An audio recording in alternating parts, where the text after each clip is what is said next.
और यही जस्ट जो किस में है, संस्कृत में है। तो आपने देखा होगा कि हिंदी शिक्षण के जो नॉर्मल क्वेश्चन होते हैं वो तो आप बना देते हो, जो बहुभाषिकता से होते हैं, भाषा के सिद्धांत अर्जन होता है, इसके साथ में मूल्यांकन होता है। लेकिन कुछ क्वेश्चन ऐसे हैं कि जो आपके वैज्ञानिकों से आते हैं। तो एक बात मैं आपको बता दूं, चाहे साइकोलॉजी हो, चाहे हिंदी शिक्षण हो, चाहे कुछ हो, जनरल क्वेश्चन तो आप बना दोगे, लेकिन जो सिद्धांत का क्वेश्चन है या मनोवैज्ञानिक क्वेश्चन है वो आपको करना पड़ जाएगा, क्योंकि वो क्या होते हैं, सिद्धांत होते हैं। जैसे एक बात ये कि उनने कहा भाषा अर्जन, भाषा अधिगम, तो जो भी आप बच्चे को करा रहे हो तो उसके लिए आपको अपना दिमाग लगाओगे तो वो बात सच भी हो सकती है पर झूठ भी हो सकती है। लेकिन कुछ मनोवैज्ञानिक ऐसे हुए हैं जिन्होंने क्या करें, प्रयोग करें, क्या करें, प्रयोग करें, और प्रयोग कर करके वो बात सिद्ध कर दी। क्या कर दी, वो बात सिद्ध कर दी, तभी तो उनका नाम सिद्धांत रखा गया। तो सिद्धांत का क्या मतलब है, जो सिद्ध हो गए हों या जो पूरी तरह से प्रमाणित हो गए हों, वो क्या है, सिद्धांत। तो जैसे कि चाणक्य ने भी कहा है कि अपने आप पे प्रयोग करके अगर सीखोगे तो उम्र कम पड़ जाएगी। तो किस पे प्रयोग करके सीखना है, किस पे, हाँ भाई किस पे, बच्चों पे नहीं, हाँ खुद पे, दूसरों के अनुभवों से सीखना है।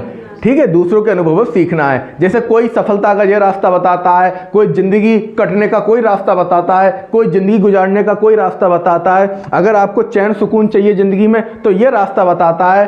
तो असल में सबने एक ही रास्ता बताया, वो है पैसा, पैसा, पैसा। केवल आपके पास पैसे होने चाहिए, इसके अलावा आपको कुछ नहीं चाहिए, वो आपकी सारी समस्याओं का समाधान कर देगा। ठीक है, तो उसी तरीके से हमने शिक्षण तो खत्म करा दिया था, अब हम कुछ मनोवैज्ञानिक क्लियर करेंगे। अब ये कौन कौन से मनोवैज्ञानिक हैं, देखो, स्टीफन क्रेशन, स्टीफन क्रेशन, खूब क्वेश्चन आए हैं पिछले साल जो पेपर हुए हैं 25 सेट, उसमें स्टीफन क्रेशन से बहुत ही क्वेश्चन आए हैं। फिर पियाजे, पियाजे को तो आप जानते ही हो, पढ़ चुके हो। असल में कोई अलग कॉन्सेप्ट नहीं है, जो कॉन्सेप्ट हैं बस वही कॉन्सेप्ट हैं, उन्हीं में थोड़ा सा आगे प्लस किया गया। जॉन डीवी, नाम तो सुना ही होगा, क्या कहता है, दो बातें कहता है, उसमें दो बातें कहता है, रुचि, अगर बच्चे के अंदर रुचि आ गई तो प्रयास कर ही लेगा। वाइगोट्स्की जानते ही हैं आप, नोम चॉम्स्की जे हैं, नोम चॉम्स्की जानते ही हैं आप। ठीक है, स्किनर, स्किनर को भी आप जानते ही हैं। कौन है स्किनर, कौन सा कॉन्सेप्ट दिया है, व्यवहारवाद, मतलब पुनर्बलन का सिद्धांत। कभी भी आपसे डायरेक्ट पूछा जाए कि स्किनर ने कौन सा कॉन्सेप्ट दिया है, पुनर्बलन का कॉन्सेप्ट दिया है, तो रचना फिर भाषा में इनका क्या कॉन्सेप्ट होगा। साइकोलॉजी में तो उन्होंने दिया पुनर्बलन, कि बच्चा कोई काम ना करे तो उसको पुनर्बलन करो, उसको मोटिवेट करो, उसको प्रेरणा दो। तो भाषा में फिर क्या कह सकते हैं वो,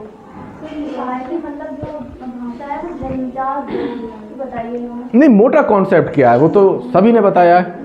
मोटा कॉन्सेप्ट भी यही है कि जिस तरीके से साइकोलॉजी में वो कहते हैं पुनर्बलन के द्वारा, उसी प्रकार भाषा में भी मोटिवेशन, पुनर्बलन बहुत जरूरी होता है। पता लगा बच्चे ने आज बड़माला याद कर ली, तुमने उसे उठाए कोई पुरस्कार दे दिया, कुछ पैसे दे दिए या कुछ किताब दे दी, उसे मोटिवेट कर दिया, पुनर्बलन दे दिया उसे। ठीक है, पता लगा फिर उसने दूसरा काम अच्छा करा, फिर उसे पुनर्बलन दे दिया। असल में इन सभी मनोवैज्ञानिक कॉन्सेप्ट अलग है, मैचिंग तो है ही नहीं। तो आपको इतना ध्यान रखना है, पुनर्बलन। मुझे लगता है कि अगर साइकोलॉजी की नॉलेज है और ये मनोवैज्ञानिक क्वेश्चन में आ गए, हिंदी संस्कृत आप बना ले जाओगे, क्योंकि अगर स्किनर का नाम आएगा तो प्रावलन, पुनर्बलन, इनका नाम आएगा ही आएगा।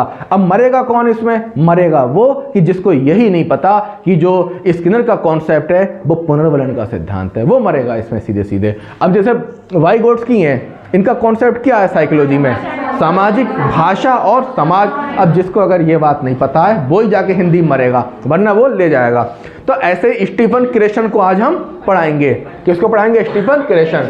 जो पुराने स्टूडेंट हैं उनके लिए भी ये नए हैं, और जो नए हैं उनके लिए तो नए हैं। ये भी कौन है, एक मनोवैज्ञानिक हैं। असल में मैंने आपको बताया, ये जितने भी मनोवैज्ञानिक हैं, ये डायरेक्ट इनके मन में कभी ये नहीं था कि ये, मतलब पहले से जैसे एक लड़का है उसे लैब खोलनी है, तो पहले से क्या करेगा, वो किसी लैब का डिप्लोमा करेगा या कोई लैब का कोर्स करेगा, फिर कुछ दिनों जाके किसी लैब वाले के पास जाके बैठेगा, इसके बाद वो अपनी लैब खोलेगा। ये ऐसे लोग नहीं हैं, ये असल में डॉक्टर थे या टीचर थे या कुछ और काम कर रहे थे, लेकिन जब इनकी साइकोलॉजी में रुचि लगी तो ऐसी लगी कि पूरी दुनिया ने इन्हें याद किया, पूरी दुनिया ने इनका लोहा मान लिया। आप अगर 90% लोगों पे रिसर्च करें जो अपने क्षेत्र में बहुत ज़्यादा एक्सपर्ट हैं, बहुत ज़्यादा नाम कमा रहे हैं, बहुत ज़्यादा प्रसिद्ध हैं, बहुत ज़्यादा मतलब फेमस लोग हैं, तो ये जो इनकी डिग्रियां हैं, जो ग्रेजुएशन के विषय हैं इनके, या जिन्होंने हाई स्कूल इंटर कराए, तो ये पहले से प्री प्लान्ड होके नहीं कराए। और कई तो ऐसे हैं जो पढ़े लिखे ही नहीं हैं, बहुत हैं तो इंटर हैं या बहुत हैं तो हाई स्कूल हैं। मतलब उनकी एजुकेशन से इनके जो वर्तमान में जो कर रहे हैं उसका कोई संबंध नहीं है। रुचि जाग गई तो इधर आ गए। पर आपके साथ क्या है, जिस एरिया में आपको भेजा गया उसी में पढ़ाया गया, असल में रुचि नहीं जगी, जिसके कारण कोई भी मतलब बात नहीं बन रही है। तो बात आई स्टीफन क्रेशन, जन्म हुआ शिकागो कहाँ है? अमेरिका में। शिकागो के नाम एक वर्ल्ड रिकॉर्ड है। वो कौन सा वर्ल्ड रिकॉर्ड है? हाँ भाई तरन्नुम, शिकागो के नाम सबसे खास बात क्या है? सम्मेलन भी है। वेरी गुड, बहुत बढ़िया पकड़ा। स्वामी विवेकानंद ने धर्म सम्मेलन दिया था, विश्व धर्म संभाव सम्मेलन शिकागो। और एक वर्ल्ड रिकॉर्ड और है, विश्व की सबसे बड़ी मांस की जो मंडी है वो शिकागो में है। याद आया? विश्व की सबसे बड़ी मांस की मंडी कहाँ है? शिकागो में है। तो इनका जन्म कहाँ हुआ था? शिकागो। इसी बीच उनको क्या हुआ? इथोपिया जाना पड़ गया। ये इथोपिया जो है ये अफ्रीका का एक देश है। किसका देश है? अफ्रीदेश है। किसके? कुछ शांति सेना वहां पे गई थी। होता क्या है कि अफ्रीका पहले एक था, बाद में जब कई देशों में टूटा तो वहां आतंकवादी, उग्रवादी ये चीजें बहुत एक्टिव हो गई, तो वहां गृह युद्ध छिड़ गए, देश में लड़ाई होने लगी। तो ये अमेरिका है, यूरोप है, ये अपनी शांति सेना भेजते रहे, शांति सेना भेजते रहे। मतलब शांति सेना का मतलब सेना भेजी गई लैंड ऑर्डर के लिए, एक तरीके से कानून व्यवस्था कंट्रोल में रहे, नियंत्रण में रहे। तो जो शांति सेना गई थी तो उसमें 8वीं ग्रेड की जो सेना थी, जैसे बटालियन का नाम होता है वैसे ये 8वीं ग्रेड, इसको अंग्रेजी और विज्ञान पढ़ाया करते थे। ये क्या पढ़ाया करते थे? और विज्ञान। कोई ज्यादा पढ़े लिखे नहीं थे, आर्मी में ही थे तो कुछ ज्यादा पढ़े लिखे नहीं थे। असल में आर्मी वाले ही लोग काम करते हैं। डॉक्टर होगा वो भी आर्मी का होगा, यहाँ तक कि गार्डन और माली जो होगा वो भी आर्मी का ही होगा, बाल काटने वाले वो भी आर्मी के। उनका अपना एक सिस्टम है, उसमें कोई भी बाहरी व्यक्ति एंट्री नहीं मार सकता। तो ये क्या करते थे? शांति सेना, समझ गए कि वहां पे व्यवस्था, कानून व्यवस्था सही करने के लिए रचना क्या करना पड़ा? अमेरिका को अपनी सेना भेजी। उसी सेना में एक सेना का नाम था 8वीं ग्रेड, उसको ये क्या पढ़ाते थे? अंग्रेजी और विज्ञान। ऐसा क्यों अंग्रेजी विज्ञान पढ़ाते थे? अंग्रेजी तो अमेरिका की भाषा है। कितने लोगों को पता अंग्रेजी की भाषा, अमेरिका की भाषा अंग्रेजी है। इंडिया है, इंडिया की भाषा क्या है? हिंदी है। तमिलनाडु में हिंदी बोलते हैं, बंगाल में हिंदी बोलते हैं, बोलो, कर्नाटक में हिंदी बोलते हैं, असम में हिंदी बोलते हैं, अरुणाचल प्रदेश में हिंदी बोलते हैं। तो कह तो यही रहे भारत की भाषा हिंदी है? तो फिर 28 राज्यों की भाषाएं अलग क्यों हैं? बताओ, कश्मीर में क्या हिंदी बोलते हैं? हाँ, समझ में आती है सबको, लेकिन वैसे ही अमेरिका का है। अमेरिका की जो स्थानीय भाषाएं हैं वो अलग हैं, लोकल भाषाएं जो हैं वो अलग हैं। वो स्पेनिश से मिलती जुलती हैं, वो डच से मिलती जुलती हैं, वो फ्रांसीसी से मिलती जुलती हैं। असल में अमेरिका की अपनी कोई आबादी है ही नहीं, जो कुछ है यूरोप के ही लोग वहाँ पर आए थे। तो ये वहाँ सिखाते थे, क्या सिखाते थे? अंग्रेजी और विज्ञान सिखाते थे, क्योंकि जो सैनिक थे उनकी लोकल भाषा कुछ अलग रही थी, तो इनको मुख्य भाषा के रूप में अंग्रेजी भाषा। इसको ऐसे समझ लो कि तमिलनाडु का बच्चा है और आप उसे हिंदी सिखा रहे हो, ठीक है? तो इसके बाद इनकी रुचि जाग गई। पहले ये नॉर्मल थे, फिर इन्होंने पढ़ाना शुरू करा। पढ़ाते पढ़ाते टीचिंग स्टाइल इनका अच्छा था, और जब टीचिंग स्टाइल अच्छा था रुचि जाग गई, और कैलिफोर्निया विश्वविद्यालय से उन्होंने PhD करी। फिर क्या करा? जॉब के बाद सोचो कितनी एज रही होगी, ठीक है? जिस एज में हम रिटायर होने की सोचते हैं उस एज में इन्होंने क्या फैसला किया?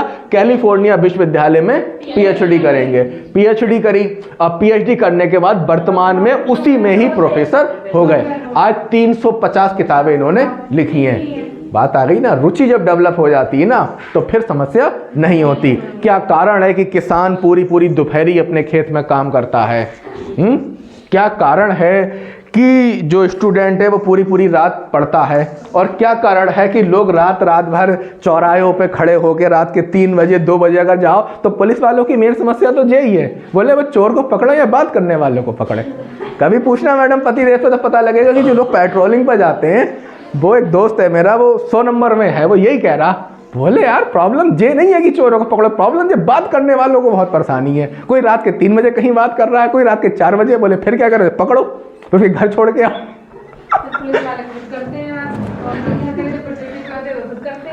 बात आप मेरी नहीं समझ रहे। जैसे गली मोहल्लों में जो पेट्रोलिंग होती है तो कहने का मतलब मच्छर भी काट रहे हैं, नींद का समय, आप 3 बजे क्यों नहीं पढ़ रहे? मैं आपसे भी तो कह सकता हूं कि 3 बजे उठो पढ़ाई करो, पर आप 3 बजे पढ़ाई नहीं कर सकते। लेकिन हाँ, व्हाट्सएप चला सकते हैं, मूवी देख सकते हैं। क्यों? रुचि। तो मेरा समझाने का मतलब ये, रुचि, जब आपकी रुचि लग जाएगी तो अगर रुचि नहीं है तो अगर रुचि नहीं है तो एक किताब पढ़ने में नानी याद आ जाएगी, और रुचि आ जाएगी तो 350 किताबें लिखी जा सकती हैं। आ गया? असल में इसमें तुम्हें 3 ही बातें ध्यान रखना है। एक बात तुझे ध्यान रखना है कि भाई इनका जो कॉन्सेप्ट है वो ये वाला कॉन्सेप्ट तुम्हें ध्यान रखना है। कहाँ गया ये?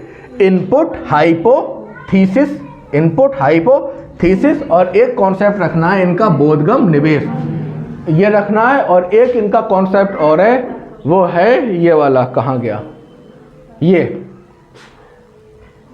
ये वाला, आलोचक पीछे पड़ गए। ठीक है, तो इन्होंने पुस्तक कौन सी लिखी? Second language acquisition. सेकंड माने दूसरी, लैंग्वेज का मतलब भाषा, एक्विजिशन का मतलब अधिग्रहण करना, एक्विजिशन का मतलब अधिग्रहण करना। जरा 2 शब्दों के कीवर्ड बहुत अच्छे से समझ लो। एक शब्द होता है ग्रहण, और इसी का दूसरा नाम है अधिग्रहण, इसी का तीसरा नाम है अर्जन, और एक बहुत अलग चीज है, वो क्या है? अधिगम या सीखना। तो यहां एक चीज समझ लो कि ग्रहण करना, अधिग्रहण करना, अर्जन जे होता है मातृभाषा में, जे होता है मातृभाषा में। मतलब इसके लिए कोई एफर्ट ना लगाना पड़े, कोई मेहनत ना करना पड़े, कोई प्रॉब्लम ना हो, कान से सुने और भाषा ग्रहण हो जाए। हाँ भाई नेहा, क्लियर हुआ? अधिग्रहण किसका होता है? मातृभाषा का, जिसके लिए कोई एफर्ट नहीं करना पड़े। माँ कहती है कि बेटा बोलो मामा, तो बच्चा भी कहता है मामा। तो इसके लिए क्या होता है? अधिग्रहण करा जाता है, ग्रहण अर्जन, इसमें कोई एफर्ट नहीं होता, और ये होता है आपकी मातृभाषा का। किसका? मातृभाषा का, या आपकी राष्ट्रभाषा का भी कई बार आसानी से हो जाता है। ठीक है, तो मेन चोर पर क्या होता है? मातृभाषा का। और ये मतलब मातृभाषा कौन सी लैंग्वेज होती है? First language. ये कौन सी लैंग्वेज होती है? First language. और ये अधिगम किसका होता है? विदेशी भाषा का या दूसरी भाषा का, इसे कहते हैं सेकंड लैंग्वेज। तो आपकी फर्स्ट लैंग्वेज मातृभाषा कौन सी है? हिंदी। और सेकंड लैंग्वेज कौन सी है? अंग्रेजी। तो समझ में आ गया? अब वो बात अलग है, किसी और की भी हो सकती है, वो बात अलग है, किसी और की भी हो सकती है, और ये चेंज भी होती रहती है। अब जैसे बच्चा बंगाल का है तो उसकी फर्स्ट भाषा कौन सी होगी? बंगाली। सेकंड भाषा कौन सी होगी? हाँ, क्या करेगा?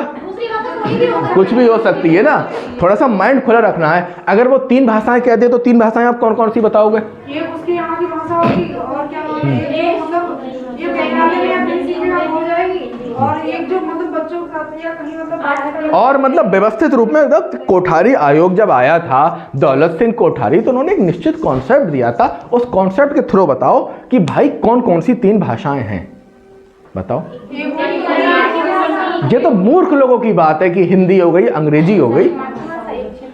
वेरी गुड, प्रियंका का आंसर बिल्कुल सही है। एक मातृभाषा होगी, एक क्षेत्र की भाषा होगी, एक विदेशी, नहीं, एक मातृभाषा या क्षेत्रीय भाषा। मातृभाषा क्षेत्रीय भाषा एक ही हो गई, दूसरी विदेशी भाषा, तीसरी शास्त्रीय भाषा। तीसरी कौन सी भाषा? शास्त्रीय भाषा। क्लियर हो गया? अब बच्चा कश्मीर का है तो मातृभाषा क्या हो गई? कश्मीरी हो गई। क्षेत्रीय भाषा क्या हो गई? कश्मीरी हो गई। अब उसकी जो है विदेशी भाषा कौन सी हो गई? अंग्रेजी हो गई। और शास्त्रीय भाषा हो गई या तो अरबी या फारसी। क्लियर हो गया? ये नहीं देखना है भाषा कौन सी है, ये कॉन्सेप्ट ध्यान रखना है प्रियंका वाला कि क्या है? मातृभाषा। अब बच्चा तमिलनाडु का है तो लोकल भाषा उसकी जो है वो तमिलनाडु की हो गई, क्षेत्रीय भाषा भी वही हो गई। अब उसके लिए विदेशी भाषा कौन सी हो गई? अंग्रेजी या जर्मन। भाई उनने अंग्रेजी जर्मन लगा दिया, फिर क्या करोगे? तब भी तुम्हें ध्यान होगा, सर ने बताया था विदेशी भाषा तो वो जर्मन भी हो सकती है, वो रूसी भी हो सकती है, वो चाइनीज भी हो सकती है, वो भाषा होनी चाहिए। अब शास्त्रीय भाषा वो इंडिया में दो ही हैं, एक अरबी और एक अरबी फारसी या फिर संस्कृत। अब तमिलनाडु वाले बच्चे के लिए शास्त्रीय भाषा क्या होगी? संस्कृत। बस वो क्यों फारसी पढ़ेगा? बात आई समझ नहीं आई? चलो मैं एग्जाम्पल देकर रचना से ही पूछता हूँ। रचना जो स्टूडेंट जो है वो है मान के चलो बिहार का। अब बताओ उसकी मातृभाषा कौन सी होगी? बिहारी हो गई। क्षेत्रीय भाषा कौन सी होगी? एक मिनट, तुम सब क्यों बोल रहे हो? क्षेत्रीय भाषा क्या होगी? Very good. तो मातृभाषा क्षेत्रीय भाषा एक है, मतलब क्षेत्र की भाषा या मातृभाषा एक हो गई। अब उसकी सांस्कृतिक भाषा कौन सी होगी? सांस्कृतिक भाषा जो होगी वो संस्कृत। Very good, Sanskrit. और विदेशी भाषा जो अंग्रेजी है, मतलब कुछ भी हो सकती है, अंग्रेजी, रूसी, फ्रांस, डेनिश, स्पेनिश, चाइनीज, कुछ भी हो सकती है। तो ये कॉन्सेप्ट कई बार आता है सीटेट में, गलती मत कर देना कि हिंदी संस्कृत चकरघंटी बन जाओगे हिंदी संस्कृत के नाम पे। सीधा माइंड लगाना, वो बच्चा कहीं का भी हो सकता है, ठीक है। पता लगा उड़ीसा का है तो मातृभाषा उड़िया हो गई, ठीक है। और जो उसकी विदेशी भाषा है वो अंग्रेजी, फ्रांसीसी, कुछ भी हो गई। क्षेत्रीय भाषा संस्कृत हो गई, बात खत्म। तो अब वो कह रहे हैं कि इनका एक नाम ये भी आ सकता है कि सेकेंड लैंग्वेज एक्विजिशन। ये कॉन्सेप्ट किसने दिया था? स्टीफन क्रेशन ने। ये किताब किसकी है? स्टीफन क्रेशन की। क्लियर हो गया?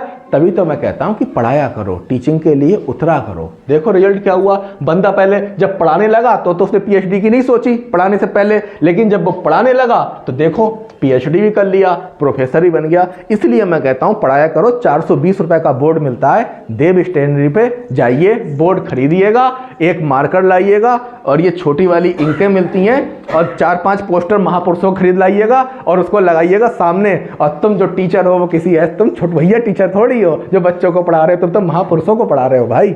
सोचो तो, महापुरुषों को पढ़ा रहे हो, उससे तुम्हारा कॉन्फिडेंस लेवल बड़ा होगा। पता लगा उन्होंने पूरी दुनिया को ज्ञान दिया, तुम उन्हें ज्ञान दे रहे हो। और ज्यादा ही करना है तो भैया किसी अंग्रेज इनको लगा लो, ये मनोवैज्ञानिक है। तुम क्यों पढ़ो किसी चक्कर में? स्टीफन क्रेशन का कॉन्सेप्ट, स्टीफन क्रेशन को ही थमाओ ना। दुकान पे जाओ, 10 रुपए लेगा, उससे कहना A4 में प्रिंट आउट निकाल दो स्टीफन क्रेशन का, उससे चिपकाओ दीवार पे ले जाके, हाँ भाई स्टीफन क्रेशन आज तुम्हें पढ़ाएंगे तुम्हारा सिद्धांत, उसे उसी का सिद्धांत पढ़ाओ। सारे मनोवैज्ञानिक लगा लो घर में, दिक्कत कोई ना है। अब जो लगे तो हैं, देखो कौन कौन नहीं है, पढ़ाओ। मौर्य मॉन्टेसरी को पढ़ाओ। इनका कोलबर्ग का तुम बार बार सिद्धांत कर रहे हो, जो है लॉरेंस कोलबर्ग, नहीं समझाओ आके, आओ भाई तुम्हारा सिद्धांत तुम्हें समझा दे। देख रहे हो किताब, तभी तो कहते हैं किताब हाथ में लेके दो ही लोगों ने जो है वो फोटो खिंचवाया है, दोनों ही बहुत खतरनाक हैं। एक डॉक्टर भीमराव अंबेडकर, ताकत दिखा दी किताब की, और दूसरी महात्मा गांधी, गीता हाथ में लेके फोटो खिंचवाया है। भीमराव अंबेडकर के हाथ में जो थी वो क्या था? भारत का संविधान। किताब की पावर देख रहे हो? किसी के मुंह में कुछ है, कुछ है, कुछ है, वो देखो। लेकिन इस बंदे के पास क्या है? किताब। किताब को तुम हल्के में ले लेते हो ना, किचन में काम भी कर रहे हो ना, तो तुम्हारे पास किताब होनी चाहिए। पढ़ो या मत पढ़ो, फर्क क्या पड़ेगा उससे? बहुत पड़ेगा। तो अब यहां पे आ गए कि यूएसए में सेकंड भाषा अंग्रेजी है। ये इंडिया जैसा हिसाब है, लोकल भाषाएं अलग है। अब देखो आलोचक पीछे पड़ गए। कौन पड़ गए? आलोचक, क्योंकि शोध की कमी थी। इन्होंने जो कॉन्सेप्ट दिया उसमें किसकी कमी थी? शोध की कमी थी। दूसरा, व्याकरण पे बल ना देना, व्याकरण पे बल ना देना। और इनका कॉन्सेप्ट क्या है? तुम भी सुनोगे तो हंसने लगोगे। इनका कॉन्सेप्ट है बोधगम्य निवेश। बोधगम्य निवेश। बोधगम्य निवेश क्या होता है? I+1। आई बच्चा पहले से जानता है, जो उसने अर्जित करी है, जो उसने अधिग्रहण करा है, जो उसकी मातृभाषा है। और आई जो उसने सीखा है। यार इसमें कौन सी नई बात है? तुम जानते हो ना। लेकिन क्या है, उसने अपने शब्दों में पेड़ लिया है, अपने शब्दों में प्रो लिया है। क्या तुम ये नहीं जानते कि तुम्हारी आई मातृभाषा है, पहली भाषा है, उससे अगला चरण, उससे आगे की चीज, उसके आगे क्या है? एक भाई तुम्हारे पास 10 किलो चावल है तो समझ लो आई। अब तुम्हें उसमें 5 किलो और ऐड करना है तो क्या कर दिया? बन। ये तो कॉन्सेप्ट है, इतना सा कॉन्सेप्ट है, I+1। I+1। तो पहली बात तो ये शोध की कमी है और व्याकरण पे बल ना देना। इन्होंने कोई व्याकरण पे बल नहीं दिया। नेक्स्ट आ जाओ, इनका सिद्धांत क्या है? प्रारंभिक क्रम सिद्धांत। प्रारंभिक क्रम सिद्धांत। अब सुनो मेरी बात ध्यान से, जयश्री, अल्पना, रचना और शिवानी और दुर्गेश, ये तुम्हारे लिए है मेन बात, केवल तुम्हारे लिए। ये कह रहे हैं प्रारंभिक क्रम का सिद्धांत। प्रारंभिक क्रम का सिद्धांत। हाँ, ये चीज रह गई कि भाषाई, ये तुम्हारे लिए है कि भाषाई दक्षता कैसे आती है। तुम सोचो सीटेट में हिंदी में 30 में 30 कैसे आएंगे, संस्कृत में 30 में 30 कैसे आएंगे, सुपर टेट में 20 में 20 कैसे आएंगे। सबसे पहले अधिगम होना चाहिए। अधिगम का मतलब सीखना, और प्लस गृहता, ग्रहण करने की क्षमता। अब मैं तो अधिगम करा रहा हूं, टीचर पढ़ा रहा है, और तुम्हारे अंदर क्षमता ही नहीं है, तो फिर तुम कहां से सीखोगे।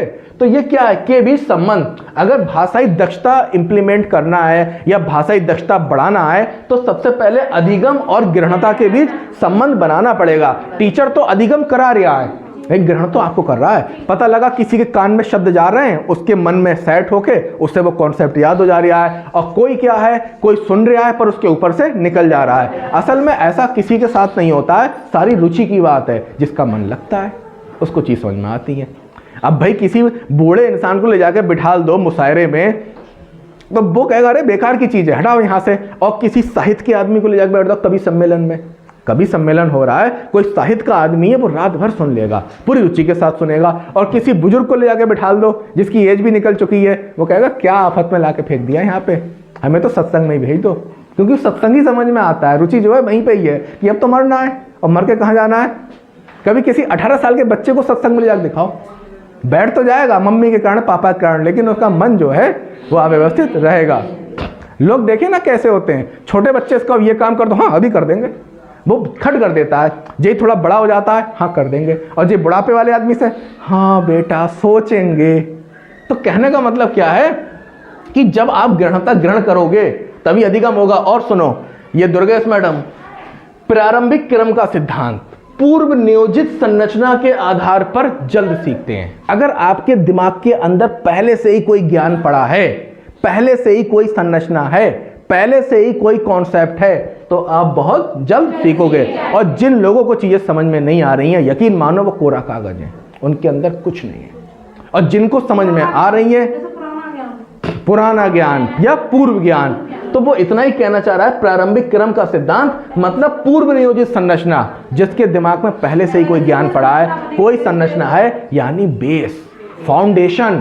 क्या फाउंडेशन, जिसके अंदर फाउंडेशन बनी है वो जल्दी सीखता है। तो मुझे तो लगता नहीं कोई नई बात है, ये तो वही पुरानी बात है। जब फाउंडेशन नहीं है, असल में जिसको जो चीज़ समझ में नहीं आ रही, इसकी फाउंडेशन क्लियर नहीं है, तो समझ में कहा है। दूसरी बात क्या क्या है, प्रारंभिक क्रम संकल्पना। प्रारंभिक क्रम संकल्पना ये क्या होता है, छात्र त्रुटि या सुधार, छात्र त्रुटि में सुधार कर लेते हैं। कोई भी अगर कमी है, छात्र बोल दिया है, तो देखा दूनी भाई। अगर जयश्री कहने लगे कि पीयूष खाना खाती है, पीयूष खाना खाती है, तो जब अगली बार क्या कहेगी प्रियंका पीयूष खाना खाते हैं, तो लगेगा अरे मैं तो गलत हूँ, तो जयश्री खट क्या करेगी, करेक्शन मारेगी, और इसी क्या कहते हैं, सुधार लेते हैं। शिक्षक त्रुटि सही करें, लेकिन भाषा के क्रम को ना बदलें, भाषा के क्रम को ना बदलें। जिस क्रम में भाषा सिखाना है उसी क्रम में सिखाएं।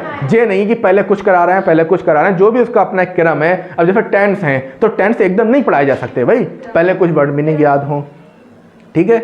बाकी थोड़ा हिंदी का स्ट्रक्चर होना चाहिए कि वर्तमान क्या है, भूत क्या है। किसी ऐसे बंदे को तुम टेंस सिखा सकते हो जो वर्तमान भूत की समझ ही नहीं रखता हो, नहीं सिखा सकते ना। तो वो कह रहे हैं कि टीचर त्रुटि सही करे लेकिन चेंज ना करे। द्वितीय भाषा ग्राह्यता में मॉनिटर थ्योरी सबसे महत्वपूर्ण है। कौन सी थ्योरी, मॉनिटर।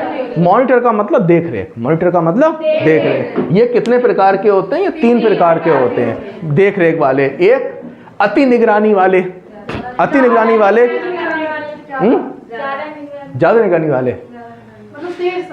तो जब ज्यादा निगरानी वाले होगा तो ये अंडर मॉनिटर क्या होता है, फिर तो जब पे पास रखो लाके स्टूडेंट को।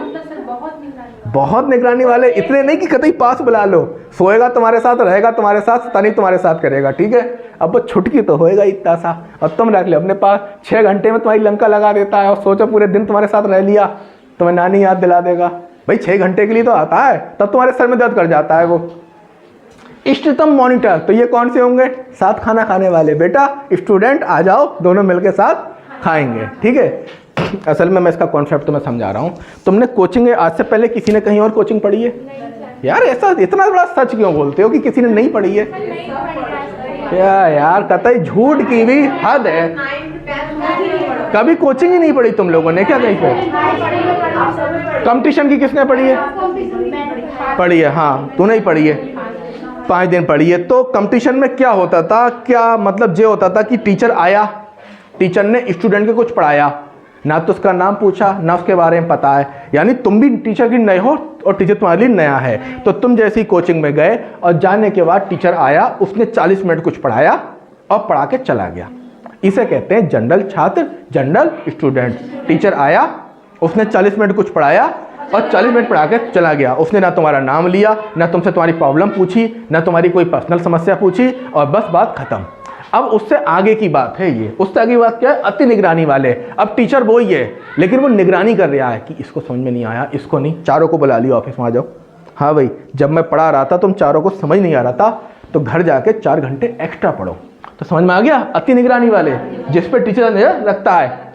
हिचकिचाहट होती है, कोई परवाह नहीं होता, धीरे धीरे सीख कर बोलते हैं, ये धीरे धीरे सीखते हैं, धीरे धीरे बोलते हैं, धीरे धीरे वाक्य बनाते हैं। हिचकिचाहट इनमें बहुत होती है, धारा प्रवाह नहीं बोल पाते। पर कौन, जो अति निगरानी में रहते हैं, ठीक है, समझ गए। दूसरे नंबर पे कौन है, अंडर मॉनिटर। अब इसमें टीचर कुछ को अपने अंडर ले लेता है। अंडर का मतलब जैसे पीएचडी प्रोग्राम चलते हैं तो तुम्हें अलग टाइम बुलाया जाता है, समझाया जाता है। इनकी खास बात क्या होती है, जो चरम सीमा पर होते हैं, मतलब इनका लेवल अच्छा होता है, बहुत ही बातूनी होते हैं, बात करने में बड़ा मस्त रहते हैं। क्यों? क्योंकि जब टीचर के साथ इनके घनिष्ठ संबंध हो जाते हैं, इन्हें ये लगता है कि टीचर मुझे ध्यान से दे रहा है, मुझ पर फोकस कर रहा है, तो ये अपनी हिचकिचाहट भूल जाते हैं और इसका रिजल्ट क्या होता है, बातूनी हो जाते हैं। 2 अपनी भी सुनाते हैं, 2 पड़ोस की भी सुनाते हैं और 2 अपने घर की भी सुनाते हैं। इसके बाद ये अच्छे स्पीकर होते हैं, अच्छे स्पीकर होते हैं। जैसे हमारे प्रोफेसर थे तो कई बार उन्हें हमारी स्पीच सुनी। एक बार क्या हुआ था, फर्स्ट टाइम मैंने स्पीच दी थी तो कुछ गड़बड़ हो गया, तो वो मंच पे आए, बेइज्जती तो हमारी हो चुकी थी, पर वो मंच पे आए, बोले हमारे बेटे आसिफ ने बहुत अच्छा प्रयास किया। बच्चे हैं, गलती तो हो ही जाती है, तो उन्होंने उस पर करेक्शन किया। तो उसी दिन बड़ा अच्छा लगा कि हाँ चलो किसी ने तो सपोर्ट करा। तो ये अच्छे स्पीकर, और वो रिजल्ट है कि फिर इसके बाद मैंने काफ़ी सुधार किए और फिर वो स्पीकर स्पीच देने में प्रॉब्लम नहीं आई। और उसी समय वो सब डांटते, अरे तुम बेकार हो, तुम्हें, तो बच्चा डिमोटिवेट हो जाता है। लेकिन अगर तत्काल बच्चे को फीडबैक दे दिया जाए तो उसका अच्छा प्रभाव रहता है। तो ये आ गया अंडर मॉनिटर, अपने अंडर में ले लेना। और इसके बाद इष्टतम, सबसे करीब। इष्टतम का मतलब ये होता है कि बर्फी भी है, लड्डू भी है, पेड़ा भी है, इमरती भी है, हर ब्रांड की मिठाई है। अब इष्टतम कौन सी है, मतलब मिठाइयों में भी सबसे खास, वो भी तुम्हारे लिए पसंद की, तो क्या है, इष्टतम।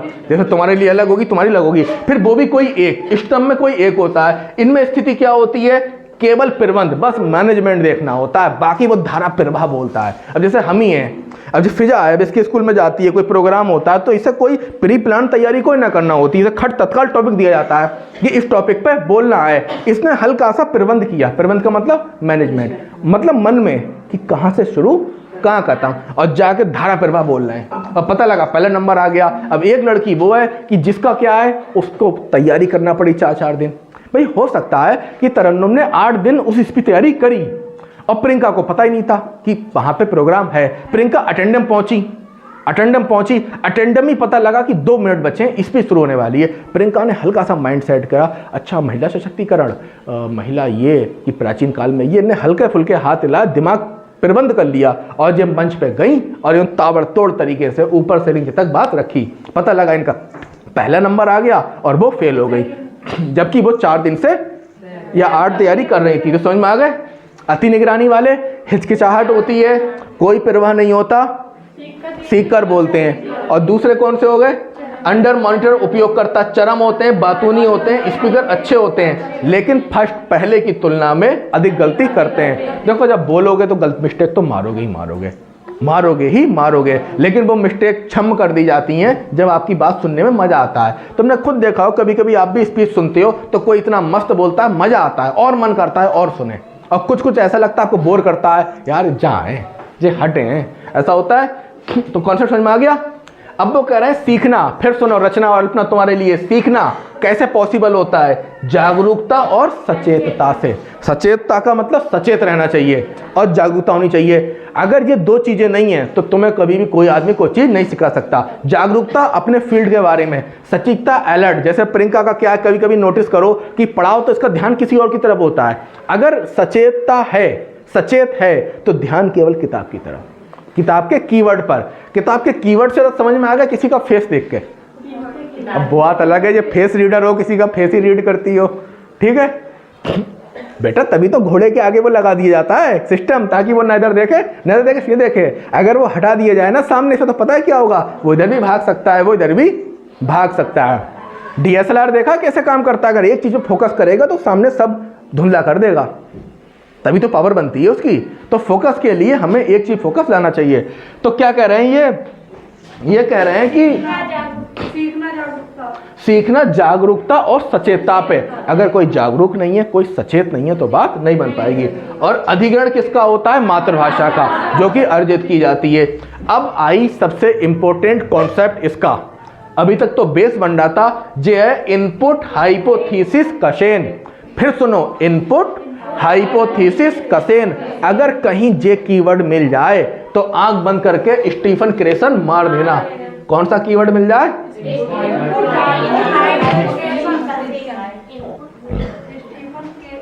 Hypothesis, hypothesis कशेन। ये हाइपोथेसिस को हिंदी में क्या कहते हैं, हाइपोथेसिस को हिंदी में क्या कहते हैं, बोलो। अरे परिकल्पना, परिकल्पना नहीं पता, परिकल्पना को इंग्लिश में हाइपोथेसिस कहते हैं। और परिकल्पना क्या होता है, कल्पना करना, यानी कुछ सोचना। तो वो यही कह रहा है कि इनपुट हाइपोथेसिस कशेन, इसको हिंदी में कहेंगे ग्रहण करना। इनपुट का मतलब ग्रहण करना, आउटपुट का मतलब निकालना, दिखेना। तो इनपुट हाइपोथेसिस कशेन यानी क्या है, परिकल्पना, ग्रहण करने की परिकल्पना। इसमें क्या होता है, अब इसमें यह होता है, छात्र भाषा इनपुट को समझते हैं तो ज्ञान में प्रगति होती है। अब दो प्रकार के स्टूडेंट बैठे हैं हमारे यहाँ, एक ए क्लास के, एक बी क्लास के। ए क्लास वालों को बहुत जल्दी समझ में आता है, उनके 100 में 100 नंबर आते हैं। बी क्लास वालों के 100 में 100 नंबर नहीं आते। असल में इन दोनों में यही अंतर है, जो ए ग्रेड वाले लोग हैं जिनके 100 में 100 नंबर आते हैं, जो भाषा इनपुट को समझते हैं। पूछो सावित्री मैडम, भाषा समझ में आती है आपको? रीना मैडम आती है? बिल्कुल आती। क्यों? क्योंकि जब भाषा जैसी फेंकी जाती है ये खट पकड़ लेते हैं, और जिनके नंबर कम आ रहे हैं वो भाषा को समझ ही नहीं पा रहे हैं। लैंग्वेज उनको, असल में उनको भाषा को छोड़ के बाकी सब कुछ समझ में आता है। क्या समझ में नहीं आता? केवल भाषा। और जिन लोगों को भाषा समझ में आती है उनकी क्या होती है, ज्ञान में प्रगति होती है। अब जैसे कंडीशन होती है, कभी कभी कोई कठिन शब्द आ जाता है तो समझ में नहीं आता, समझ में नहीं आता, तभी तो वो याद नहीं होता। जब उस कठिन शब्द का अर्थ क्लियर हो जाता है, समझ में आ जाता है। तो समझ में आ गया कि अगर भाषा इनपुट को समझते हैं छात्र तो उनके ज्ञान में क्या होती है, प्रगति होती है। भाषा अधिग्रहण डिवाइस। अब मैं तुम्हें वो प्रोसेस बताऊं, वो तरीका बताऊं कि तुम भाषा कैसे सुनते हो। तुम्हें क्या लगता है एक बार सुना दिमाग में आ गई? ये कई चरणों में होता है, ये कई चरणों में होता है। तो सबसे पहले कोई भी वक्ता या टीचर या प्रोफेसर कोई बात कहता है, फिर वो क्या होती है, इनपुट। अब इनपुट हुआ, और इनपुट होने के बाद फिर क्या होता है, एक होता है लैंग्वेज एक्विजिशन डिवाइस, जिसको हिंदी में कहते हैं भाषा अधिग्रहण डिवाइस। इस तक पहुंचती है वो बात। किस तक पहुंचती है? इस तक पहुंचती है। जैसी इस तक पहुंचती है वो फिल्टर मारता है। क्या मारता है? फिल्टर। फिल्टर क्या होता है, जो बात उसकी समझ में आती है उसको तो पकड़ लेगा, जो चीज़ समझ में नहीं आती है उसको छोड़ देगा। अब पता लगा पूरी बात में 80% ऐसे कीवर्ड थे जो तुम्हें समझ में नहीं आए, तो फिल्टर ने अलग कर दिए, बोले जाओ भैया। भाई अगर मैं यहाँ पे क्या कहते हैं उसको, रीडिंग एंड रिफ्लेक्शन कराऊँ तो एक के 100 क्यों आ रहे हैं, एक फेल क्यों हो रहा है? या वो इसलिए हो रहा है कि एक जो रीडिंग रिफ्लेक्शन कर रहा है, तो जैसे ही वो जो पढ़ रहा है वो कहाँ तक आ रहा है, LAD तक, यानी लैंग्वेज एक्विजिशन डिवाइस। वो 100 का 100% ग्रहण कर रहा है, फिल्टर में कुछ भी बाहर नहीं जा रहा है। और जो बेचारा जिसके 40 नंबर आ रहे हैं, तो मतलब वो 60% फिल्टर ही फेंक दे रहा है, फिल्टर फेंक दे रहा है, तो कम समझ में आ रहा है। और इसके बाद हम चीज़ों का अधिग्रहण करते हैं। अब बात आई समझ में? तभी तो अगर मैं अपने मुंह से बोलूं, अब दो स्टूडेंटों में फ़र्क क्यों आ जाता है कि टीचर ने कोई बात बोली तो एक स्टूडेंट की पूरी बात समझ में आ गई, और एक स्टूडेंट को आधी बात समझ में आई, एक को 4 लाइनें समझ में आई, एक को कुछ समझ में नहीं आया। इसका मतलब क्या है? इसका मतलब ये, मान के चलो मैंने कोई बात कही और शिवानी को कुछ भी समझ में नहीं आया, तो इसका मतलब ये कि मैंने बात कही, वो बात कहाँ पहुँची? वो बात पहुँची LAD, लैंग्वेज एक्वेशन डिवाइस में, उस डिवाइस को कुछ समझ में ही नहीं आया, उस डिवाइस ने फिल्टर मार दिया और सारे का सारा ज्ञान फेंक दिया। हाँ, वो बात अलग है कि मेरा दिया हुआ एग्जाम्पल ध्यान रह गया, तो इसके लिए टीचर लोग क्या करते हैं, एग्जाम्पल देते हैं, ताकि जब फिल्टर लगे तो एग्जाम्पल उसे रोक ले, एग्जाम्पल उसे रोक ले।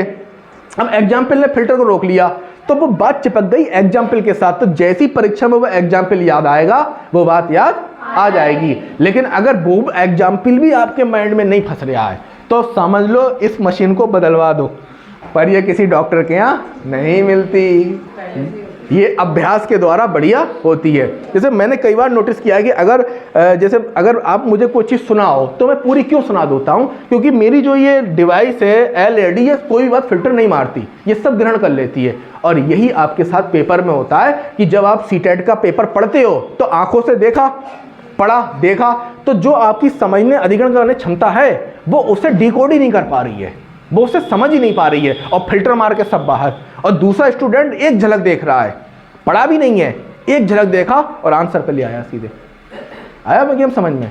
तो ये समझ में आ गया क्या होता है ये इनपुट हाइपोथेसिस कंसेंट, मतलब कोई भी जो भाषा होती है वो इनपुट के रूप में हमारे अंदर आती है। तो जो LED है, क्या नाम है, LED लैंग्वेज एक्वेशन डिवाइस, इसी को हिंदी में कहते हैं भाषा अधिग्रहण क्षमता। वो उसको सुनती है, उसमें फिल्टर लगाती है, फिर काट छांट करती है, जो शब्द समझ में नहीं आते उनको फेंक देती है, और जो कुछ समझ में आता है उसको ग्रहण कर लेती है।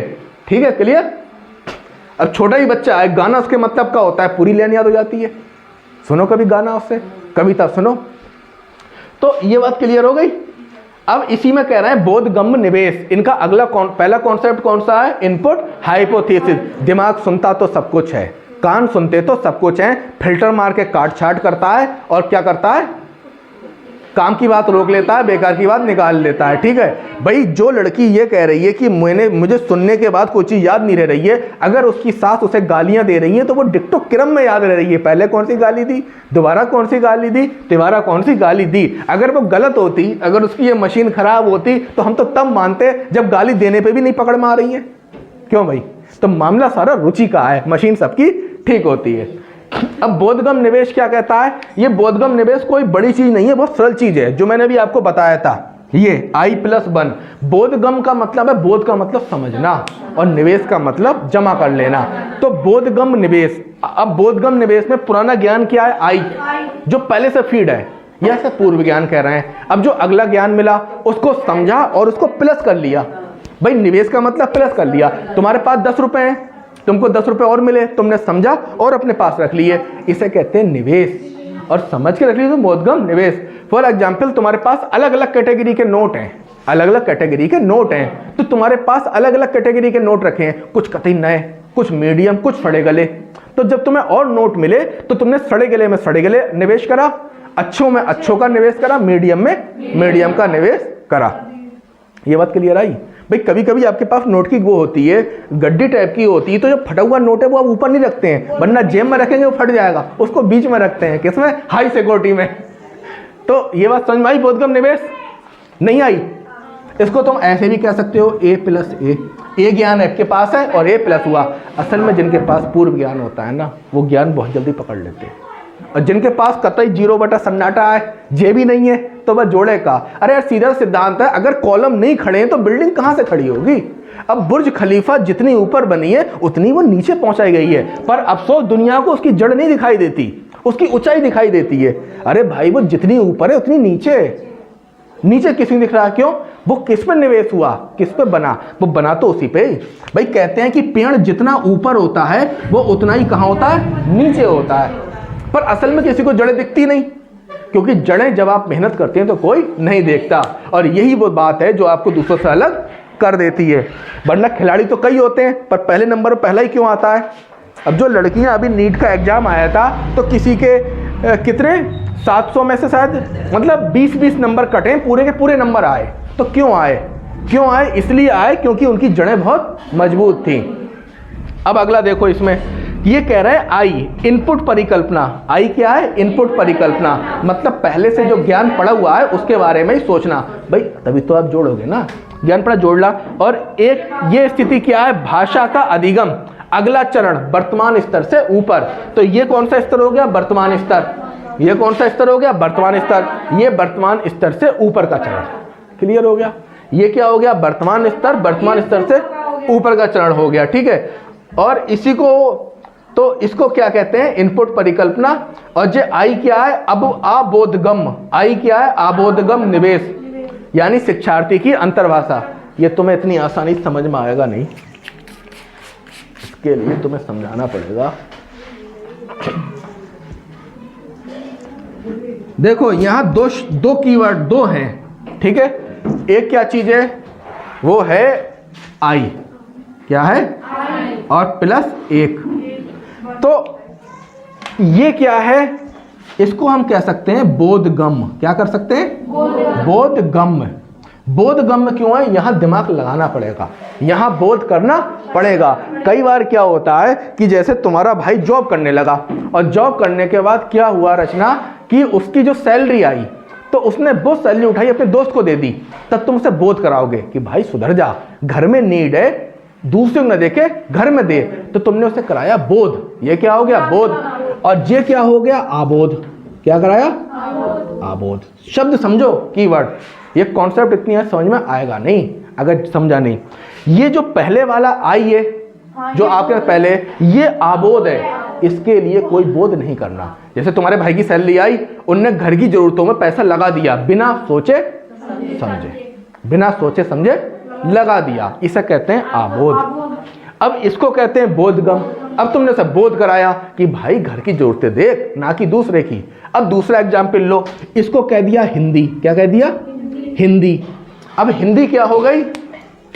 हिंदी नहीं, इसको हम एक अच्छा कीवर्ड इसकी जगह इस्तेमाल और करेंगे, वो है मातृभाषा। क्या हो गई? मातृभाषा। तो मातृभाषा क्या हो गई? आबोध। क्यों आबोध हो गई? ये पहले से ही उसके पास है। कोई बोध करना ही नहीं पड़ा, कोई एफर्ट करना ही नहीं पड़ा। तुमने कभी भी क्रिया विशेषण समझा ही नहीं, तब भी तुम कहते हो कि काला कुत्ता बहुत तेज दौड़ रहा है। तुमने कभी कोई विशेषण नहीं पढ़ा, लेकिन तुम खूब प्रयोग कर रहे हो। तो जो आई क्या हो गई? मातृभाषा, यानी आबोध। कोई भी बोध नहीं करना पड़ा, कोई भी दिमाग नहीं लगाना पड़ा, कोई एफर्ट नहीं लगाना पड़ा। तब क्या हुई? मातृभाषा का ज्ञान हो गया। और इसमें क्या करना पड़ा? बोधगम, मतलब तुमको दिमाग लगाना पड़ा। तुमको अब यहाँ पे भाषा क्या होगी? विदेशी भाषा होगी या अंग्रेजी होगी? कौन सी होगी? अब अंग्रेजी के लिए दिमाग लगाना पड़ा, हिंदी के लिए दिमाग लगाना नहीं पड़ा। क्लियर हो गया? I+1। तो अब ये बात समझ में आ गई कि आबोधगम निवेश। तो आबोधगम निवेश क्या है? पहला वाला स्तर जो तुम्हारे अंदर पहले से है। और बोधगम निवेश क्या है? ठीक है, तो ये इसका अगला चरण है। कौन सा चरण है? अगला चरण है। ये इसका अगला चरण है। और वर्तमान, ये वर्तमान का स्तर है, इससे ऊपर का स्तर है। अब आगे लेन समझ में, या अभी भी नहीं आई? अब ये कह रहे हैं माध्यमिक स्तर पर भाषा अधिगम में बोधगम निवेश। बोधगम निवेश कौन सा है? सेकंड भाषा का। अब समझ जाओगे, जैसी कहेगा बोधगम निवेश सेकंड भाषा, वो कहेगा आबोधगम यानी फर्स्ट भाषा। तो वो कह रहे हैं अच्छा माध्यमिक स्तर कितना होता है? कैसे शिक्षक बनोगे तुम यार? कभी कभी मैं भी सोचता हूँ। देखो कितना सही जवाब दिया कि 6 से 8 तक का, पर यह आंसर सही नहीं है। माध्यमिक का मतलब होता है कक्षा 9 से इंटर तक का। ठीक है, तुम्हारा वो स्तर है जूनियर का। ठीक है,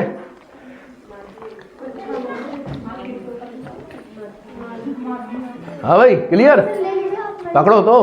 तो कहने का मतलब यह है कि आपने देखा यहाँ पे कि एक स्तर है प्राइमरी स्तर कक्षा 1 से 5 का, एक जूनियर स्तर है 6 से 8 का, और 9 से लेके जो इंटर का स्तर है माध्यमिक स्तर है। आ गया? पूर्व माध्यमिक आधी बात कही है ना, ध्यान दे। अब देना, जब जाना तो लिखा होगा पूर्व माध्यमिक विद्यालय। कभी माध्यमिक विद्यालय लिखा होगा। GGIC क्या है? माध्यमिक विद्यालय। ठीक है, इतना क्लियर हुआ? तो वो कह रहे हैं कि माध्यमिक स्तर पर भाषा अधिगम में, किसमें? भाषा अधिगम में बोधगम निवेश, यानी ये सेकंड भाषा है, स्तर से थोड़े ऊंचे स्तर पर, वही वाली बात आ गई कि इस स्तर से थोड़े ऊंचे स्तर पर प्रमाणिक सामग्री होनी चाहिए, क्योंकि ये बच्चा कक्षा 9 से इंटर का है, ये तुम्हारा छुटकी नहीं है, ये चिंटू पिंटू नहीं है छोटे वाले, जब बड़ा बच्चा है, इंटर का बच्चा देखा है नहीं देखा है, देखा है। तो इतनी बात उनने कोई नई बात नहीं कही है, वही वाली बात कही है कि इस स्तर से ऊंचे स्तर पर प्रमाणिक का मतलब व्यवस्थित सामग्री होनी चाहिए। अब भाषा शिक्षण की अवधारणा, भाषा को सिखाने की अवधारणा, अगर किसी को लगता है उसे हिंदी संस्कृत नहीं आ रही है तो केवल वो इन 3 पॉइंटों पर काम कर ले, उसे हिंदी संस्कृत आ जाएगी। पहला है चुनौतीपूर्ण अवधि की परिकल्पना, मतलब अपने आप को टेंशन में रखे, इतनी भी ना रखे कि हालत ही खराब हो जाए, क्यों भाई, खुद की भी और दूसरों की भी, मतलब अब थोड़ी चुनौतीपूर्ण मामला होना चाहिए, ढुलमुल ना हो। ढुलमुल का मतलब दुर्गेश मैडम है कि चलो मन की बात है, आई आई वरना कोई बात नहीं, पीयूष है मन की बात है, पीयूष आया तो आया वरना कोई दिक्कत नहीं, तो ढुलमुल नहीं रहना चाहिए। अब ये है आर्थ, क्या नाम है, प्रीति मैडम, इन्हें आना है तो आना ही है, इनका ढुलमुल वाला हिसाब नहीं है। तो पहली बात क्या है, चुनौतीपूर्ण अवधि की परिकल्पना, जब तक तुम दबाव में नहीं आओगे, चुनौतीपूर्ण में नहीं आओगे, तब तक प्रॉब्लम हो जाएगी। असल में होता क्या है, कई बार लगता है कि पेरेंट्स टॉर्चर कर रहे हैं, टीचर टॉर्चर कर रहा है, बहुत टेस्ट ले रहा है, ठीक है, और कुछ के रिश्तेदार भी चाहते हैं निचोड़ दिया जाए पूरी तरीके से। तो असल में निचोड़ना नहीं है पूरी ताकत से। आप मेरी बात समझो, मैं कहना क्या चाह रहा हूँ, ना तो ढुलमुल रहना है ना कठोर रहना है, बीच का रहना है। इतना भी नहीं कि ढील डाल दी, कोई दिक्कत नहीं चल रही, इतना भी नहीं कि अपने आप को इतना स्ट्रिक्ट टेंशन ले लिए कि रात की नींद उड़ा दी, पेरेंट्स की भी उड़ा दी, पड़ोसियों की भी उड़ा दी, और कोई रास्ते उससे मिल गया कमजोर था उसे पकड़ के पीट लिए। ये भी तो होता है ना, कहीं फ्रस्ट्रेशन आ जाता है तो पीट लेते हैं पड़ोसी को, दाएं बाएं वाले को, तो इतना भी नहीं लेना है। तो पहला क्या करना है, हल्की टेंशन लेना है, मतलब चुनौतीपूर्ण होना चाहिए। भाई तुम लोगों के जब टेस्ट चले तो देखो नंबर कैसे उठे, बराबर भागे हो तुम, 5 लोगों के नंबर तो 100 में 100 चले, तो क्या था, चुनौतीपूर्ण। जिनके दिमाग में कहीं ना कहीं ये था यार चुनौती है, दम लगाया। और इसके बाद बोधगम निवेश, समझ समझ के जमा करना है, समझ समझ के अपने अंदर जमा करना है। और ये समझ के जमा कब होगा, जब LAD के फिल्टर से तुम बच पाओगे। पता लगा एक बच्चे ने 2 घंटे, तब आपने नोटिस किया, आप क्यों कहते हो सर जी हम बहुत पढ़ते हैं हमें कुछ याद ही नहीं रहता, वो याद ही कोई नहीं रहता, फिल्टर मार के निकल जाता है बाहर, माइंड उसे फेंक देता है, ठीक है। तो वो चीज़ समझ में आ रही, लोग कहते हैं हमें याद नहीं रही। अगर कोई आज से ये बात कहे कि सर हम पढ़ते तो बहुत हैं हमें याद नहीं रहता, लेकिन अगर आपके साथ भी ऐसा हो रहा है तो फिल्टर लग रहा है और चीज़ें बाहर निकल रही हैं। और दूसरा क्या है, सकारात्मक पुनर्बलन, पॉजिटिव रहना है, पॉजिटिव रहना है। अब भाई टीचर तो बच्चे को पुनर्बलन देगा, लेकिन फिर आप खुद को पुनर्बलन क्या दोगे, बोलो। बिल्कुल दे सकते हो, बिल्कुल दे सकते हो पुनर्बलन। आप अपने आप से बात कर सकते हो कि अगर मैं ये तैयार कर लूंगी तो आज जाके मौसमी का जूस पीऊंगी, ये जो आपको फेवरेट चीज़ है। कुछ लोग चॉकलेट बहुत पसंद करते हैं, क्यों भाई, नेहा जैसे, तो अब प्रतिबंध लगा दे अपने ऊपर कि जब इतना काम होगा तभी मैं चॉकलेट खाऊंगी, जब मेरा इतना काम होगा तभी मैं नौटंकी देखने जाऊंगी। हाँ, नौटंकी तो बंद हो गई, जादू उदूगर को देखने जाऊंगी, ठीक है। या मेरा इतना काम हो जाएगा तो मैं एक मूवी देखूंगी, या मेरा इतना काम होगा तो मैं CID देखूंगी। अरे यार ये CID भी क्या आता है, एक क्या देख लिया तो उन्हें माइंड ऐसा हैंग कर दिया, फिर दूसरा, फिर तीसरा, मैंने यहाँ से इससे बाहर निकलो वरना जो तुम्हें बर्बाद कर देंगे। मतलब क्या बनाते हैं दिमाग को, कतई भाई साहब, मतलब असल में यहाँ आपको साइकोलॉजी के हिसाब से 3 बातें समझना है, आपको बर्बाद कौन कर रहा है, आपको आबाद कौन कर रहा है। यकीन मानो, मेरी मानो तो लाइफ में 3 चीजें कभी मत देखना, एक छोटे शॉर्ट, दूसरा CID और तीसरा सीरियल। ये 3 चीजें मत देखना जब तक तुम्हारी स्टूडेंट लाइफ चल रही है। जब जॉब वॉब ले लो तो देखना, क्योंकि इन तीनों के पीछे बहुत बड़े साइकोलॉजिकल रीजन है। इतना नुकसान 3 घंटे की फिल्म देख के नहीं होता जितना नुकसान आधे घंटे 40 मिनट में यहाँ हो जाएगा। अब कैसे होगा, जो बंदा शॉर्ट देख रहा है वो 30-30 सेकंड के शॉर्ट है या 1 मिनट के, वो दिमाग में सेट तो हो रहे हैं, तो माइंड लगातार ऑब्जर्व कर रहा है, अधिग्रहण कर रहा है, फिर बाद में वो करता है प्रोसेस, कभी कभी तो 1-1 घंटे तक प्रोसेस करता है। मतलब तुम्हारी आत्मा भरेगी नहीं, तुम शॉर्ट पे शॉर्ट देखते जाओगे, फिर 1 घंटा उसे प्रोसेस करने के लिए चाहिए, फिर तुम्हारा दिमाग खराब, फिर तुम्हारा मन और करेगा कि मैं शॉर्ट और देखूं। तो शॉर्ट देखने से बचो, क्योंकि डोपामाइन रिलीज होगा, नई चीजें। और दूसरी चीज, कभी CID मत देखना। CID देखने से क्या है, तुम्हारा माइंड उन चीजों पर सर्च करेगा, खुरापात में लगेगा कि वो ऐसे हुआ। आपने तो मान के चलो 40 मिनट CID देख लिया और 40 मिनट के बाद आप लेटे हैं, अब आपका दिमाग कर रहा है कि बताओ वो ऐसे क्राइम करा, वो ऐसे करा, जे है, तो CID मत देखिए। तीसरा सीरियल, सीरियल कभी खत्म होते नहीं। अब तुमने सीरियल देख लिया, अब क्या होगा, अब क्या होगा, जब तक कि बहुत नुकसान। एक बार को फिल्म देखने पे इतना नुकसान नहीं है, एक झटके में फिल्म देखी, कोई ज़्यादा षड्यंत्र नहीं थे, मार धाड़ थी, जे वो था, देख डाके बात खत्म हो गई, वो ज़्यादा देर तक तुम्हारे दिमाग में नहीं घूमेगी। लेकिन जो शॉर्ट हो गए, ये CID जैसे नाटक हो गए और सीरियल, ये तुम्हें बर्बाद कर देंगे। और जब तक तुम्हारा एग्जाम ना हो, इनसे दूर रहो। भाई फिल्म देखी, कोई ज़्यादा खास नुकसान नहीं हुआ, मूड फ्रेश हो गया, CID देख के तो आप और टेंशन में आ गए, बोले अब मेरे साथ ऐसा ना हो जाए। तो कहने का मतलब है इन चीज़ों से बचो। तो क्या कह रहे हैं, सकारात्मक पुनर्बलन। आप अपने आप को मोटिवेट कर सकते हो। कैसे मोटिवेट कर सकते हो कि मेरा इतना काम होगा, मैं खुद को ये दूंगी, मैं खुद को ये गिफ्ट दूंगी, मैं खुद को ये खाने को दूंगी, या ये करूंगी, या उसके एक मूवी दिखाऊंगी, या कुछ करूंगी, ठीक है। तो इससे क्या होता है, सकारात्मक पुनर्बलन, अपने आप को पॉजिटिव रखना है। निवेश परिकल्पना, हाँ भाई, निवेश परिकल्पना किसकी है, स्टीफन क्रेशन की। निवेश परिकल्पना एक स्टेप आगे की भाषा निवेश है। मतलब किसी ने स्वर संधि सीख ली तो ये अपना हो गया, अब स्वर संधि के बाद आती व्यंजन संधि, तो ये एक स्टेप आगे का निवेश है। क्या, निवेश परिकल्पना। यार सीधी सी बात जानने हो, तुम्हारे खाते में 10,000 हैं, अब तुमने और निवेश करा तो कितना हो गया, 10,000 और कर दिए 20,000, तो आगे का चरण हो गया। अब वो कह रहे हैं अर्जन अधिग्रहण, अर्जन अधिग्रहण एक अवचेतन प्रक्रिया है। वो जो यहाँ कह रहा था आबोध, आबोध दिमाग नहीं लगाना है, वैसे ही ये इसका अगला नाम है अवचेतन। मतलब तुमको मातृभाषा सीखने में किसी भी चेतन की जरूरत नहीं है, वो अवचेतन लेवल पे ही काम। अवचेतन लेवल किस किस को क्लियर है, क्या है अवचेतन लेवल? मेरा क्वेश्चन ये है कि अवचेतन लेवल जो ये कह रहा है कि अवचेतन लेवल पे होता है, कोई एग्जाम्पल देके समझा दो। जैसे हमने पढ़ा उसके बारे में सोचना चाहिए। अवचेतन को एग्जाम्पल देके समझाओ। अवचेतन लेवल क्या होता है? हमने कोई कविता पढ़ ली तो जैसे हमारा ये अवचेतन हो गया, अब उसकी कविता को हम समझेंगे, उसका अर्थ नहीं, वो कह रहा है कि भाषा अधिग्रहण, अर्जन अधिग्रहण।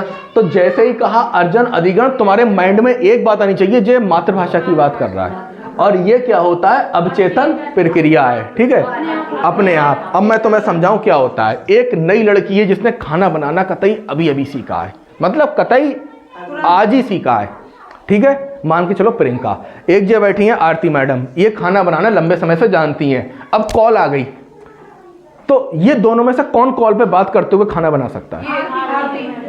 अवचेतन की स्थिति है, क्योंकि जो इन्होंने सीखा है वो अवचेतन लेवल पे आ गया है कि ये कुछ भी काम करें, फोन पे बात करें, चिंटू को भी खाना खिला दें और बेटी को भी कुछ करा दें और खाना भी बना लें, इन्हें कोई प्रभाव नहीं पड़ रहा। अब जो नई लड़की है वो चेतन स्तर पर ध्यान, नमक डाला नहीं डाला, पता नहीं डाला नहीं डाला, तो इन्हें चेतन स्तर पे आया समझ में कि जो जैसी वो कहे अर्जन खट समझ जाना जो हिंदी है या जो मातृभाषा है, हिंदी भी नहीं मातृभाषा। बच्चा गुजरात का हुआ तो अर्जन किसका करेगा, गुजराती का। तो ये किस पे होता है? अब तुमने कब हिंदी सीख ली, तुम्हें पता लगा? तो क्या है, अवचेतन। दूसरा एग्जाम्पल सुनो, एक बहुत परफेक्ट ड्राइवर है, अब वो कार चला रहा है और एक नौसिखिया ड्राइवर है, तो जो नौसिखिया है वो चारों तरफ देख के बढ़िया से स्टीयरिंग पकड़ के धीरे धीरे और देखभाल चला रहा है। ये प्रक्रिया है चेतन लेवल की। अब अवचेतन पे क्या है, म्यूजिक बज रहा है, कान में फोन लगा है, मुंह में गुटखा है, हाथ में दारू की बोतल भी है और तुम बात भी कर रहे हो और चारों तरफ देख भी रहे हो। देखे ना तुमने, कुछ लोग ड्राइविंग हो रही है, वो उनकी गर्दन भी घूम जाती है पूरी, फर्क नहीं चाहे आगे क्या हो, असल में उन्हें सब कुछ पता होता है क्योंकि ये अवचेतन लेवल पर है। क्लियर हो गया भाई? ये साइकोलॉजी है, हल्के में मत ले लेना। तो जैसे ही आ जाए अधिग्रहण, अर्जन खट लगाना, ये मातृभाषा होगी और ये होती है अवचेतन पे। तो इंग्लिश किस पे होगी? चेतन पे होगी। इसका अगला नाम क्या है अवचेतन का? आबोधगम, कोई बोध नहीं करना, और चेतन का बोधगम, ठीक है। तो ये कॉन्सेप्ट हो गया। ये कह रहे हैं निवेश की परिकल्पना को अन्य नाम है बोधगम्यता या बोधगम निवेश। अब सुनो, कक्षा 3 में द्वितीय भाषा अंग्रेजी है, बच्चे की दूसरी भाषा अंग्रेजी है, उसको शब्द संपदा और वर्तनी सिखाना है, उसको लिखाने के लिए देना है। यानी कक्षा 3 के बच्चे को तुम्हें वोकाबुलरी और वर्तनी ये सही कराना है, तो तुम्हें 3 सहारे लेना पड़ेंगे, 3 चीजों का सहारा लेना पड़ेगा जो तुम जानते भी हो। चित्र शब्दकोश, जैसे नाव पढ़ाना है तो नाव नहीं, नाव बना दो। अनार पढ़ाना है तो अनार, मतलब चित्रों में बना हुआ शब्द को।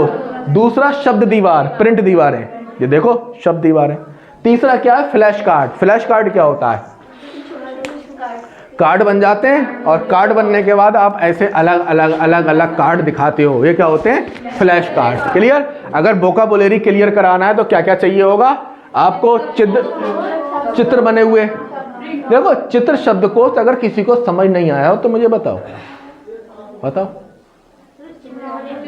नहीं आया? जैसे तुम्हें लिखना है शब्द साइकिल, तो साइकिल ना लिख के साइकिल बना दो, और दीवार पर तो दीवार पर चिपका दो। पकड़ माइंड, बच्चे नहीं पकड़ेंगे, माइंड पकड़ेगा। माइंड चित्रों को समझता है, शब्दों को नहीं।